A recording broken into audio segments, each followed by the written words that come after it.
Keterangan lanjutan ayat 54 surat Al-Baqarah. Sesungguhnya Dia adalah Maha Pengampun lagi Maha Penyayang.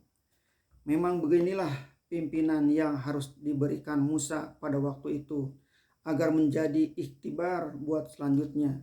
Kesalahan yang lain mungkin akan banyak timbul, namun kesalahan mempersekutukan yang lain dengan Allah tidaklah habis dengan minta maaf saja. Tuhan pun telah memberi maaf sebagai tersebut pada ayat 52 tadi. Tetapi kalau maaf Allah itu diterima demikian saja, umat itu akan lupa lagi. Dengan begini barulah sepadan pemaaf Allah dengan tobat nasuha hambanya. Di dalam kitab Taurat yang ada sekarang, Keluaran pasal 32 ayat 28, bahwa yang membunuh diri karena tobat itu adalah sebanyak 3.000 orang. Di dalam beberapa tafsir Al-Quran, diantaranya dalam tafsir Jalalain, dikatakan 70.000 orang. Sedang Al-Quran sendiri tidaklah menyebut berapa jumlah itu, sebab yang penting bukanlah jumlah orang yang mati, melainkan betapa hebat dan kerasnya pimpinan Musa dalam melakukan tobat. Keterangan yang lebih luas tentang mereka menyembah berhala anak lembu itu adalah dalam surah Al-A'raf dan surah Toha. Yang keduanya telah terlebih dahulu diturunkan di Mekah.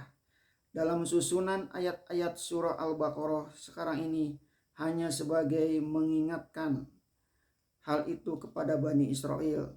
Taubat dengan membunuh diri dalam syariat Musa ini adalah berlaku sebagai hukuman.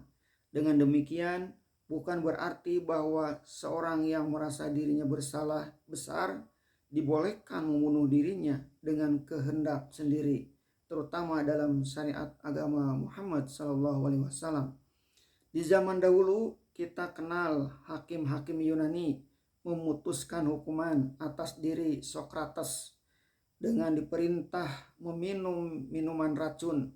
Dan di dalam cerita-cerita Yunani dan Romawi kuno, kita dapati catatan bahwa raja-raja menghukum orang besarnya yang bersalah dengan diperintahkan membunuh diri sendiri, meminum racun, atau memotong urat nadinya dengan pisau saja sehingga darahnya habis.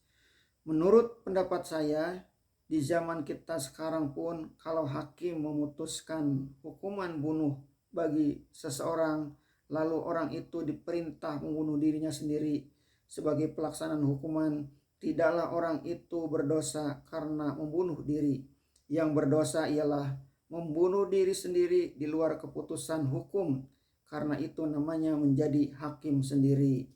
Menurut riwayat Ibnu Jarir dari Ibnu Abbas, berkata dia bahwa Musa memerintahkan kaumnya itu sebagai pelaksanaan perintah Allah agar mereka membunuh diri. Maka menekurlah segala orang yang menyembah ijil itu dengan bertekuk lutut. Lalu datanglah mana yang tidak turut menyembah membawa pedangnya masing-masing, menikam, menyembelih dan membacok. Lalu turunlah suasana yang gelap gulita. Di waktu itulah berlaku penyembelihan besar-besaran itu. Menurut riwayat Ibnu Abi Hatim dari Ali bin Abi Thalib, kata beliau, kaum itu bertanya kepada Nabi Musa, bagaimana caranya kami tobat? Nabi Musa menjawab, yang setengah kamu, yaitu yang tidak bersalah, membunuh yang bersalah. Maka mereka ambillah pisau-pisau, lalu saudara membunuh saudaranya, ayahnya dan anaknya, sehingga matilah sampai 70.000 orang dengan tidak ambil pusing lagi siapa yang terbunuh. Setelah itu datanglah wahyu kepada Nabi Musa menyuruh berhenti, sebab kewajiban itu telah selesai, yang bersalah telah mati dan yang tinggal sudah diberi tobat. Berdasarkan riwayat yang kedua ini lebih jelas lagi bahwasanya bunuhlah diri kamu berarti bapak membunuh anak, anak membunuh bapak, saudara membunuh saudara. Artinya sama dengan membunuh diri sendiri, sebab yang dibunuh itu ialah dirimu, juga belahan diri, satu darah, satu keturunan.